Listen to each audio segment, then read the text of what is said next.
இறைமகன் இயேசு கிறிஸ்துவில் மிகவும் பிரியமானவர்களே, திருப்பாடல்களிலிருந்து இன்று நாம் வாசிக்கின்ற இந்த இறை வார்த்தையின் அபிஷேகம் நிறைய இன்று நாம் ஜெபிப்போம்.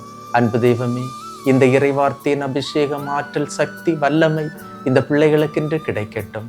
உம்முடைய வழிகாட்டுதல் இந்த இறை வார்த்தையின் மூலமாக இந்த பிள்ளைகளுக்கு வழிகாட்டி அது வெளிச்சமாக மாறட்டும். இந்த இறை வார்த்தையின் வெளிச்சத்தில் இந்த மக்கள் இந்த நாளை தொடங்கி இவர்கள் பயணிக்கட்டும். உம்முடைய அருள்கரம் இவர்களோடு இருக்கட்டும். ஆமென். அன்புமிக்கவர்களே, இன்றைய நாளிலே நாம் தியானிப்பதற்காக எடுத்துக்கொண்ட இறை வார்த்தை திருப்பாடல்கள் 63ஆம் அதிகாரம் 6-7 இறை வார்த்தைகள். நான் படுத்திருக்கையில் உம்மை நினைப்பேன், இரா விழிப்புகளில் உம்மை பற்றி ஆழ்ந்து சிந்திப்பேன்.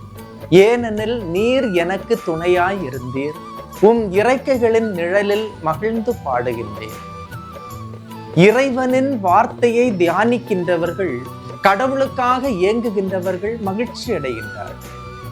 அவர்கள் படுக்கையில் கடவுளை நினைத்து பூரித்து மகிழ்கின்றார்கள். ரா விழிப்புகளில் அவரே ஆழ்ந்து சிந்திக்கின்றார்கள். கடவுளின் மீதும் அவர் மாட்சியின் மீது நம்பிக்கை கொண்டு அவரின் சிறகின் கீழ் புகலிடம் தேடுகின்ற எனது சகோதரமே, கடவுள் உன்னை நடத்துவார்.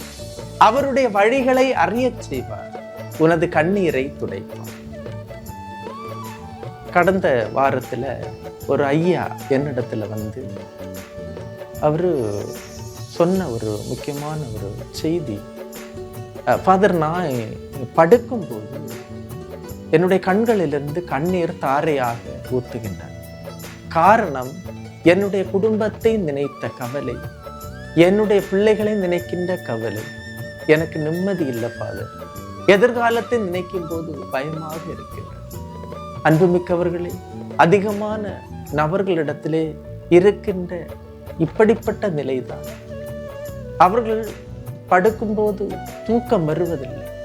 ஏனென்றால் பிரச்சனைகள், சங்கடங்கள், கண்ணீர், கவலை, எதிர்காலத்தை பற்றிய ஏக்கம், என்ன நடக்குமோ என்ற பயம், இவற்றின் மூலமாக உருண்டு புரண்டு படுத்தாலும் தூக்கம் வருவது இல்லை. ஆனால் இன்றைய இறை வார்த்தை என்ன சொல்லுகின்றது? நான் படுக்கையில் உம்மை நினைப்பேன், ரா விழிப்புகளில் உம்மை பற்றியே ஆழ்ந்து சிந்திப்பேன். பல வேளைகளில் நாம் கடவுளை மறக்கின்றோம். கவலை நம்மை வந்து மூழ்கடித்து அவருடைய நினைவு இல்லாமல் செய்கின்றது. இரவு விழிப்புகளில் கடவுளின் சிந்தனை இல்லை. அன்பு மிக்கவர்களே, இன்றைய கவலை நாளைய கவலை என்றுதான் வாழ்க்கை ஓடுகின்றது. ஆண்டவர் எனக்கு துணையாய் இருக்கின்றார் என்ற நன்றி பெருக்கு என்னிடம் இருக்கின்றது. அவ்வாறு இருந்தால் அவருடைய இறக்கைகளின் நிழலில் நான் மகிழ்ந்து பாடுவேன். இதயம் மகிழும், உள்ளம் பூரிக்கும். ஆண்டவரை நினைக்க நினைக்க இன்ப கண்ணீர் பெருகும். எந்த ஒரு நபரிடத்திலே கடவுளின் சிந்தனை இல்லையோ, அவரை பற்றிய எண்ணம் இல்லையோ, அவர் செய்த நல்ல காரியங்களை நினைத்து நன்றி பெருக்கு ஏற்படவில்லையோ, அவர்களுடைய வாழ்வில் கவலையும் கண்ணீரும் தான்.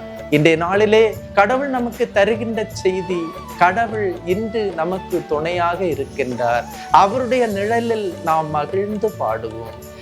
அன்புமிக்கவர்களே, இந்த மாதிரியான ஒரு சில எண்ணங்கள், கடவுளை பற்றிய ஒரு சில புரிதல்கள், அவருடைய பாதத்திலே இருந்து அவரை அன்பு செய்கின்ற, அவரை பாசத்தோடு கட்டி அணைக்கின்ற அந்த நிகழ்வுதான் அவருடைய பாதத்தில் அமரும் போது நமக்கு கிடைக்கின்ற இறை அனுபவம். எனவே ராவிழிப்புகளில் கடவுளை பற்றி சிந்திப்போம். கடவுள் நம்மை நடத்துவார். என்னை உருவாக்கிய கடவுள் என்னோடு இருக்கின்றார். அவர் என்னை கைவிடுவதில்லை. நானும் அவருக்கு உகந்தவற்றையே செய்கின்றேன் என்பதன் அடிப்படையில் இன்று இந்த இறை வார்த்தையின் அபிஷேகம் கேட்போமா? படுக்கையில் அவரை மகிழ்ந்து பாடுவோமா? ராவிழிப்புகளில் அவரை சிந்திப்போமா? அவர் நமக்கு துணையாக இருக்கின்றார். அவருடைய இறக்கைகளின் கீழ் புகலிடம் பெறுவோம். எல்லாம் வல்ல இறைவன், தந்தை, மகன், தூய ஆவியார் உங்களையும் உங்கள் குடும்பத்தையும் நிறைவாய் ஆசீர்வதிப்பாராக. ஆமீன். இயேசுவுக்கே புகழ், இயேசுவுக்கே நன்றி. மரியே வாழ்க.